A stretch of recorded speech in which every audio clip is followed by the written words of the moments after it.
नमस्कार, मैं आदित्य सिंह। आप देख रहे हैं बिहार 20.7। आज की प्रमुख खबरें। किसान सीधे उपयोगकर्ता को बेच सकेंगे अपनी उपज। जी हां, सरकार किसानों को अपनी उपज सीधे उपयोगकर्ताओं को बेचने की अनुमति देने के लिए एक मॉडल पर काम कर रही है, जिससे बिचौलियों की भूमि कम होगी। कृषि मंत्री शिवराज सिंह चौहान ने इस बात की जानकारी दी है। केंद्रीय कृषि मंत्री ने एक आधिकारिक बयान में कहा है कि कृषि भारतीय अर्थव्यवस्था की रीढ़ है और किसान उसकी आत्मा है। किसानों के बिना भारत नहीं हो सकता है। केंद्र किसानों को व्यापक रूप से समर्थन देगा। केंद्रीय मंत्री गिरिराज सिंह का राहुल गांधी और अखिलेश यादव पर वार। गिरिराज सिंह अपने सोशल मीडिया अकाउंट एक्स पर पोस्ट शेयर करते हुए लिखा है कि ये मोदी की ताकत है कि टुकड़े टुकड़े गैंग भी अब खुद को हिंदू साबित करने के नाटक में लगे हुए हैं। ये वोट का डर है, ये बदलती हुई सच्चाई है। आप बीएसएनएल का सिम इस्तेमाल करते हैं तो आपके लिए काम की खबर है।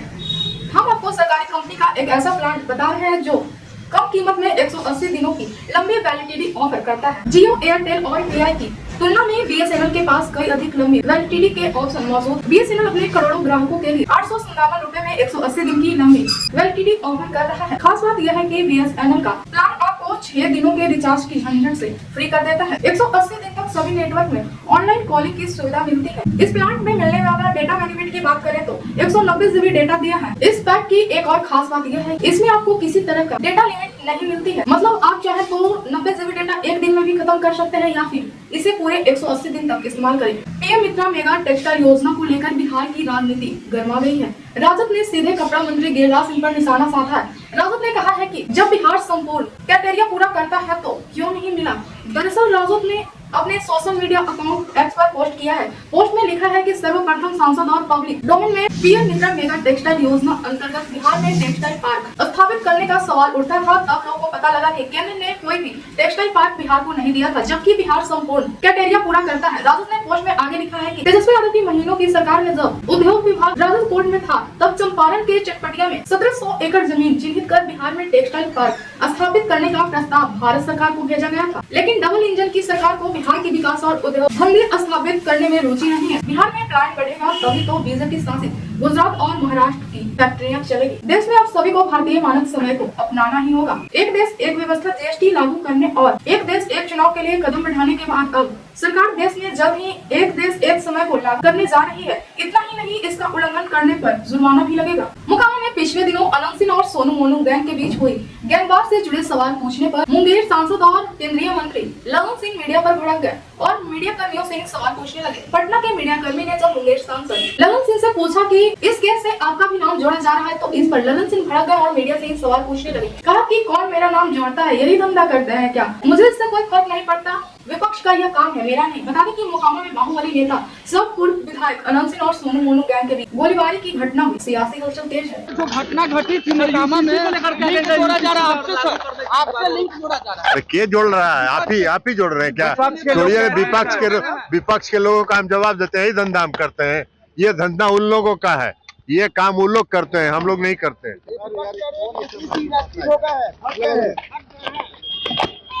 तेजस्वी जी अपना काम करते रहे, नीतीश जी थक नहीं गए हैं।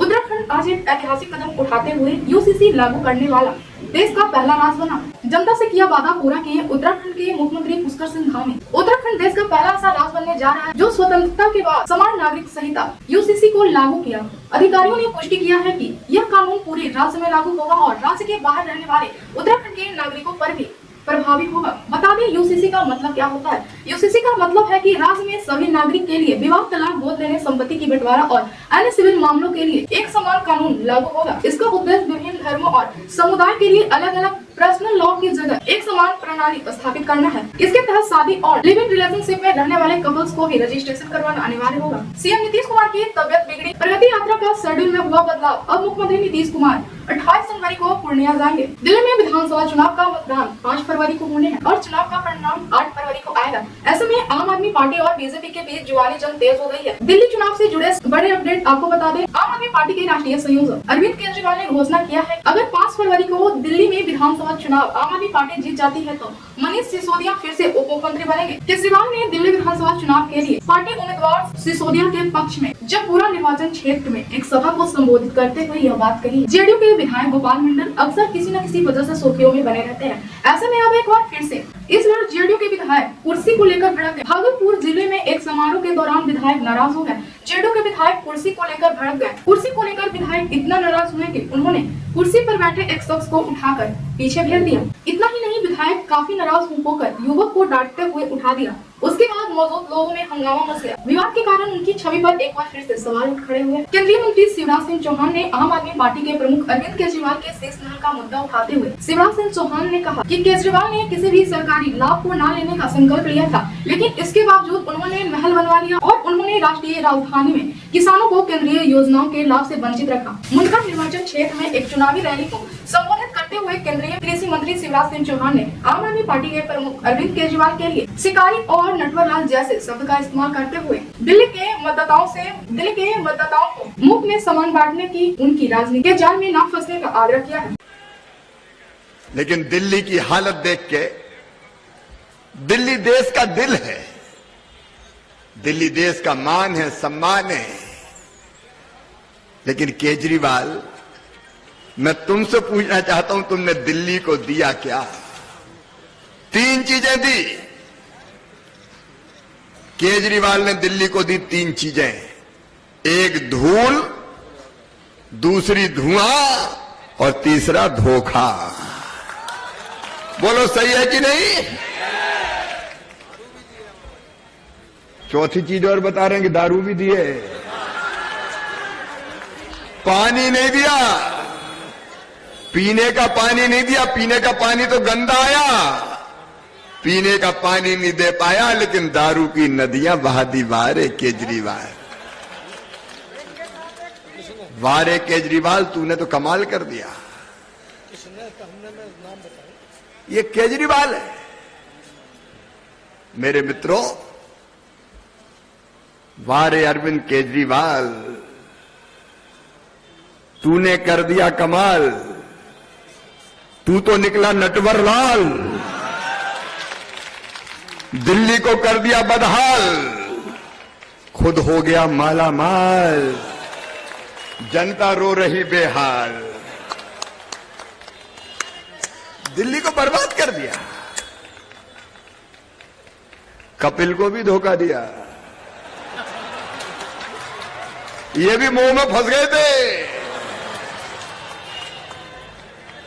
ऐसा कोई सगा नहीं जिसको केजरीवाल ने ठगा नहीं। अरे अन्ना जी को नहीं छोड़ा बेचारों, भ्रष्टाचार के खिलाफ, भ्रष्टाचार के खिलाफ, भ्रष्टाचार के खिलाफ। दिल्ली वाले मोहित हो गए कि अच्छा आया है, भ्रष्टाचार के खिलाफ लड़ने वाला देश में सबसे बड़ा भ्रष्टाचारी निकला। बता निकला कि नहीं निकला? ये अन्ना का चेला बनता है। पीने का पानी तो दिया ही नहीं, देता भी कहां से? केजरीवाल में पानी नहीं बचा तो जनता को पानी कहां से देता? माता बहनों की जिंदगी तबाह करने के लिए दारू की नदियां बहा दी। कैसी बात करते थे, जरा सोच के तो देखो। एक के साथ एक फ्री। बड़े जानकार हो आप तो। ये कहते थे हम चुनाव जीते, सरकार बनाई तो हम सरकारी घर नहीं लेंगे। कहता था कि नहीं केजरीवाल? बताओ, घर नहीं लेंगे, झोपड़ी में रहेंगे। और मुख्यमंत्री बनते ही क्या बनाया? अरे जोर से बताओ, क्या बनाया? कितने रुपए का बनाया? अरे पता ही नहीं चल रहा कितने का बनाया। लोकसभा नेता प्रतिपक्ष राहुल गांधी ने कहा है कि कांग्रेस पार्टी संविधान को मानती है और संविधान के लिए लड़ रही है। दूसरी तरफ आरएसएस भाजपा संविधान के खिलाफ है, संविधान को कमजोर करते हैं और इसको खत्म करना चाहते हैं। संविधान केवल एक किताब नहीं, इसमें भारत की हजारों साल पुरानी सोच है। एक तरफ कांग्रेस पार्टी जो संविधान को मानती है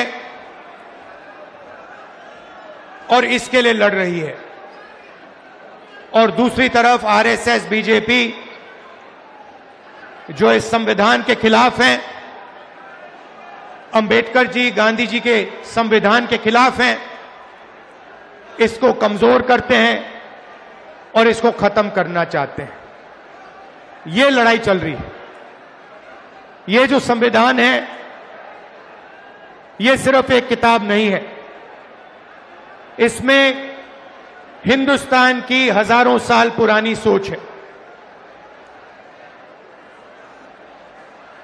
अंबेडकर जी, महात्मा गांधी जी, बुद्ध भगवान, बसवना जी, फूले जी, नारायण गुरु जी, हिंदुस्तान के जो महापुरुष हैं, उनकी सोच और उनकी आवाज इस संविधान में है। कुछ दिन पहले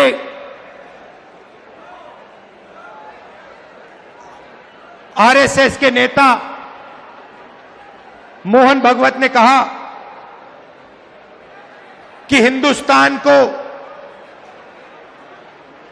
15 अगस्त 1947 में आजादी नहीं मिली, वो झूठी आजादी थी, सच्ची आजादी मोदी जी के आने के बाद मिली। भाइयों और बहनों, ये सीधा संविधान पर आक्रमण है। इन्होंने पहले, लोकसभा से पहले संविधान को रद्द करने की कोशिश की। इन्होंने कहा कि 400 पार हमारी सीटें आएंगी और जब सीटें आएंगी हम संविधान को खत्म कर देंगे, बदल देंगे। उनके सामने इंडिया गठबंधन, झारखंड ऊर्जा विभाग और टूरिज्म विभाग में 116 करोड़ रुपए की गबन के मामले में झारखंड एडीसी ने जांच को तेज कर दिया है। अब तक 7 आरोपियों की गिरफ्तारी हो चुकी है और मामले की मास्टरमाइंड की पहचान भी हो गई है। जल्द ही आरोपियों को सलाखों के पीछे भेजने की प्रक्रिया पूरी की जाएगी। प्रयागराज महाकुंभ में आज धर्म संसद बुलाई गई है। इसमें सनातन बोर्ड का गठन का ऐलान होगा। चारों शंकराचार्य, 13 अखाड़े और हजारों साधु संत इस फैसले पर मुहर लगाएंगे। सनातन बोर्ड में देश भर के 200 प्रमुख मंदिर शामिल किए गए हैं। अध्यक्ष, मंत्री, मार्गदर्शक मंडल सहित सभी पदाधिकारी चुन लिए गए हैं। आगामी 19 जनवरी को मौनी अमावस्या से पहले ही प्रयागराज महाकुंभ में श्रद्धालुओं का सैलाब उमड़ पड़ा है। शनिवार और रविवार की छुट्टी का असर साफ देखने को मिल रहा है। हर दिशा में श्रद्धालु संगम की ओर बढ़ रहे हैं। रेलवे स्टेशन, बस अड्डे और हाईवे पर श्रद्धालुओं का सैलाब देखा जा सकता है। पिछले 2 दिनों में ही 1.25 करोड़ से अधिक लोग संगम में स्नान किए हैं। मौनी अमावस्या के दिन करीब 10 करोड़ श्रद्धालुओं के आने की अनुमान है। IIT बाबा के नाम से मशहूर अभय सिंह का एक भावुक वीडियो सामने आया है, जिसमें उन्होंने अपनी पॉपुलैरिटी से तंग आकर कई अहम बात साझा की है। अभय सिंह ने कहा है कि उन्हें IIT बाबा का टैग पसंद नहीं है। वो अपनी पुरानी जिंदगी में लौटना चाहते हैं, जहां लोग उन्हें नहीं जानते थे। उन्होंने बताया है कि फेम मिलने के बाद उनकी जिंदगी मुश्किल हो गई है। इस दौरान वह अपनी बहन की प्रेगनेंसी और पिता के साथ रिश्ते को लेकर ही रो पड़े। अभय सिंह ने कहा है कि वह सिर्फ अपनी जिंदगी जीना चाहते हैं और आलोचनाओं से उन्हें कोई फर्क नहीं पड़ता। भाजपा ने दिल्ली के सीएम हाउस का नया वीडियो जारी किया है, जिसमें पूर्व मंत्री अरविंद केजरीवाल रहा करते थे। भाजपा ने सोशल मीडिया अकाउंट ऐप पर एक नया वीडियो शेयर कर लिखा है, आइए आपको शेयर कराएं महाठग अरविंद केजरीवाल के अयासी के शीश महल की। साथ ही भाजपा ने घर में मौजूद चीजों का रेट भी बताया है। भाजपा के मुताबिक केजरीवाल के घर में 4 करोड़ से 6 करोड़ की बॉडी सेंसर और रिमोट वाले 80 पर्दे लगे हैं। 64 लाख रुपए की 16 टीवी, 10 से 12 लाख रुपए की टॉयलेट सीट, 36 लाख रुपए की सजावटी खंबे हैं। इसके साथ ही अलग अलग सामानों का अलग अलग रेट बताया है। वहीं गृह मंत्री अमित शाह ने आम आदमी पार्टी का नया नामकरण भी किया है और उन्हें अवैध आदमी पार्टी बताया है। उन्होंने नरेला में एक चुनावी रैली के दौरान कहा है, आम आदमी पार्टी ने झूठ बोलकर वोट बटोरे हैं और आगे बढ़ने का काम किया है। प्रयागराज महाकुंभ से बड़ी खबर। पंडित धीरेन्द्र कृष्ण शास्त्री ने कहा है कि 30 जनवरी को हिंदू राष्ट्र के लिए और हिंदुत्व को जगाने के लिए और भारत को बचाने के लिए पूरे संत यहाँ आकर एक धर्म संसद का आयोजन करेंगे। 27, 28 और 29 जनवरी को परमार्थ निकेतन में धीरेन्द्र कृष्ण शास्त्री और बाबा बागेश्वर की कथा आयोजना की जाएगी। इसके बाद 30 जनवरी को बाबा बागेश्वर संत सम्मेलन का आयोजन करेंगे। इस सम्मेलन के माध्यम से धीरेन्द्र कृष्ण शास्त्री हिंदू राष्ट्र की आवाज बुलंद करेंगे। कथा और संत सम्मेलन की बड़ी संख्या में श्रद्धालुओं और संतों का शामिल होने की उम्मीद है। कोरोना वायरस की उत्पत्ति को लेकर डोनाल्ड ट्रंप समय समय पर सवाल उठाते रहते हैं। वहीं अब अमेरिकी की खुफिया एजेंसी CIA ने दावा किया है कि कोरोना वायरस चीन के लैब से ही लीक हुआ था। अमेरिका की केंद्रीय खुफिया एजेंसी ने माना है कि कोरोना महामारी के लिए जिम्मेदार कोविड-19 वायरस की उत्पत्ति एक प्रयोगशाला में हुई है। CIA का ये दावा ट्रंप सरकार की ओर से चीन की ओर उंगली उठाता है। इसके साथ ही केंद्रीय खुफिया एजेंसी ने यह भी स्वीकार किया है कि उसने अपनी जासूसी एजेंसी के इस निष्कर्ष पर कम विश्वास है। अमेरिकी खुफिया अधिकारियों का कहना है कि चीनी अधिकारियों के सहयोग की कमी के कारण यह कभी हल नहीं हो सकता है। बीजेपी पार्टी के दिग्गज नेता दिल्ली चुनाव के प्रचार में जुट गए हैं। इसी कड़ी में केंद्रीय मंत्री अमित शाह ने नरेला में एक चुनावी रैली की। इस दौरान उन्होंने जनसभा को संबोधित किया और आम आदमी पार्टी पर जमकर निशाना साधा। अमित शाह ने अरविंद केजरीवाल पर निशाना साधते हुए कहा है कि 8 तारीख को दिल्ली आपदा से मुक्त हो जाएगा, केजरीवाल के कुशासन का अंत हो जाएगा। पिछले 10 सालों में दिल्ली की हालत बद से बदतर हो गया है। उत्तराखंड में यूसीसी लागू होने पर हरियाणा सरकार के मंत्री अनिल विज ने किया सीएम पुष्कर सिंह धामी की तारीफ और कहा उत्तराखंड सरकार ने यूसीसी लागू किया है, यह एक प्रशासनिक कदम है। एक देश में एक ही कानून होना चाहिए। दिल्ली विधानसभा चुनाव से पहले अरविंद केजरीवाल ने पार्टी मुख्यालय में घोषणा पत्र जारी किया। आम आदमी पार्टी ने 15 गारंटी की चुनावी घोषणा पत्र के माध्यम से विभिन्न वर्गों को साधने की कोशिश की है। घोषणा पत्र में महिलाओं, युवाओं, बुजुर्ग, गरीब को लेकर विभिन्न वर्गों को ध्यान में रखकर तैयार किया गया है। पहली गारंटी रोजगार की गारंटी है। दूसरी महिला सम्मान योजना के तहत महिलाओं को 2100 रूपए। चौथी गारंटी छात्रों के लिए मुफ्त बस यात्रा समेत 15 चुनावी गारंटी जारी की है। बिहार के नवादा से बड़ी खबर। सतपुरा थाना के 500 मीटर की दूरी पर अपराधियों ने धुआंधार फायरिंग करके लगभग 19 लाख रुपए की लूट कर फरार हो गए। अपराधियों ने लूट का वारदात को अंजाम देने के लिए ताबड़तोड़ फायरिंग की। पुलिस जांच शुरू कर दी है और अपराधियों की तलाश में जुट गई है। ऐसी खबरों के लिए बने रहिए विराट 24/7 न्यूज के साथ।